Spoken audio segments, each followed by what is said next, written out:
Now, it's no secret that retro games, well, there is a big market there for companies. A lot of people who are doing that have some money now, and companies go back and are starting to make reproduction systems, for example, like we see with the Retrons and the Retro HDs and everything like that. And of course, the NES Classic, Super Nintendo Classic are kind of tapping into that market. And now we're starting to see some companies actually go back and partner with someone who will be making the carts to re-release older games on new cartridges. At least we assume they're new cartridges. And the one I'm talking about right now is interesting. It is essentially a re-release of Street Fighter 2 on the Super Nintendo. So what's happening is Capcom is partnering with IM 8-Bit to re-release a Super Nintendo cartridge of Street Fighter 2. There's going to be a couple different cart variants that apparently are just chosen at random, including what I like is the really nice looking red, and there's also a translucent cartridge, and you don't get to really pick from what I can tell. It's just pulled randomly from just a pool of cartridges, and they're going to have a very limited supply. 5,500 of them,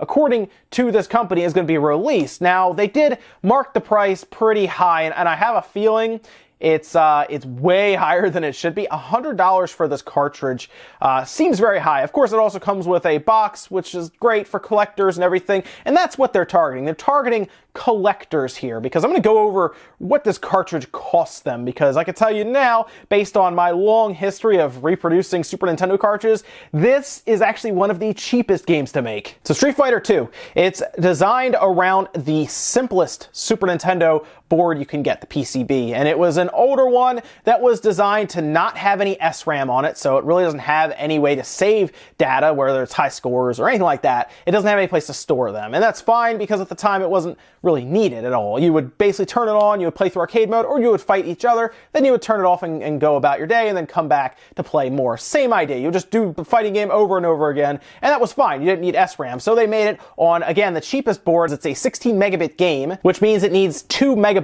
of storage space, and that's where the chip on the front of that board that you're seeing comes into play. Overall, it's a very easy game to make. It's actually one of the easiest games you can make. You wouldn't use that board necessarily. You would use a different board if you were reproducing it, but again, if you take a look at this board here that I have, this is a much more complex board that takes advantage of SRAM, and it's $10 to buy this board. The chip is $3, so it's $13. I buy a really nice looking label if I really want to go crazy for $5, and then I get a cartridge, and I'm off. The whole thing probably wouldn't cost me, if I really looked into it, more than $20 to make. And I have a feeling, because they'd be mass producing at 5,500, probably cost them even less than that. So overall, this is not a very expensive endeavor for them. Even with the box, I was able to get boxes back when I was doing it for like $5, guys, after I found a good supplier. So really, this is not costing them much, and I would be shocked if they're not making 60 to 70 bucks on each one of these cartridges made. And I really can't fault the people who are buying them, because it's a really cool idea to have Capcom come back into the picture with another company, design and create these cartridges and send them out for collectors.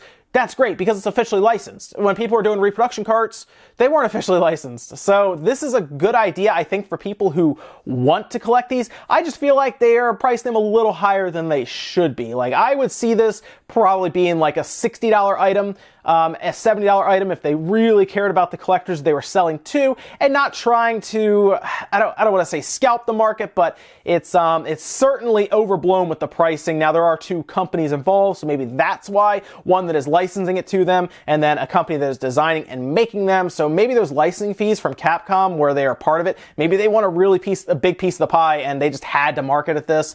But it's well over what it should be. One other thing that everyone is pointing out, and it's very odd, they seem to have a fire hazard with this game. I don't know why there's a fire hazard. In their words, they can't guarantee what system you're going to play this on. In fact, it even says keep a fire extinguisher nearby, because it might light on fire when you're playing it.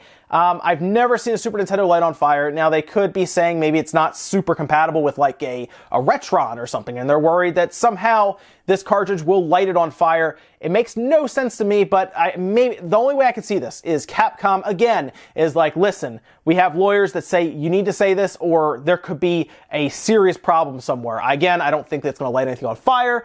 But in their words, it could. They even go out to say, we're not really selling it as a game, we're selling it as a collector's item.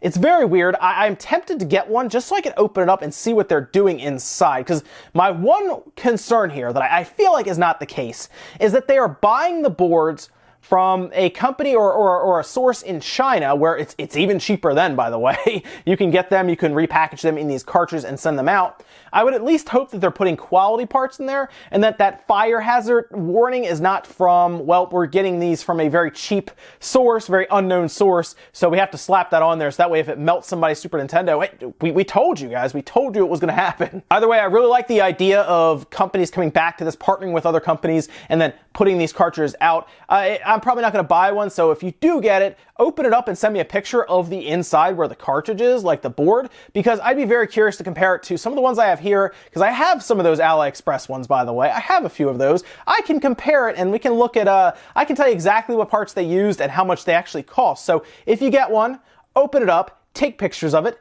and let me know. Send it to me on Twitter. I'd be very curious to compare and contrast them to my very large box and collection of, well, all of my boards that I have for Super Nintendo and Genesis, and see what they were using here, because you can use 16-bit chips on the Super Nintendo depending on your board. A few of the ones I showed you use 16-bit chips, despite the Super Nintendo not technically supporting 16-bit chips. So, could be interesting. Thanks guys for watching, and I'll see you next time.